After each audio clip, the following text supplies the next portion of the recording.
সালাতে দোয়া কবুল হয়। সালাতে দোয়া কবুলের তিন জায়গা। একটা হচ্ছে তাকবীরে তাহরিমার পরে আমরা সানা পড়ি না, আমরা তো একটা পড়ি, আল্লাহর হাবিব সুন্নাহ এবং নফল নামাজে আরো পড়তেন সানা, ওই দোয়া কবুল হয়। দুই নম্বর জায়গা সালাতে সেজদায় পড়ে দোয়া করলে কবুল হয়। আকরাবু মা ইয়াকুনুল আবদু মির রাব্বিহি ওয়া হুয়া সাজিদ ফাকসিরু ফীহি দুআ। বান্দা যখন সেজদায় লুটিয়ে পড়ে বান্দা আল্লাহর সবচেয়ে কাছে চলে যায়।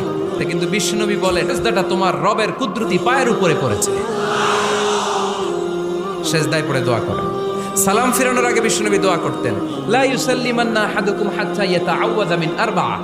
আল্লাহর হাবিব বললেন, চার জিনিস থেকে পানাহ না আছে আমার কোন উম্মত যেন সালাম না ফিরায়। তারা যেন পড়ে, আল্লাহুম্মা ইন্নী আউযু বিকা মিন আযাবিল কবর, আউযু বিকা মিন আযাবি জাহান্নাম, আউযু বিকা মিন ফিতনাতিল মাহইয়া ওয়াল মামাত, আউযু বিকা মিন ফিতনাতিল মাসিহিদ দাজ্জাল। আল্লাহ কবরের আযাব থেকে বাঁচাও, আল্লাহ জাহান্নামের আগুন থেকে বাঁচাও, আল্লাহ জীবন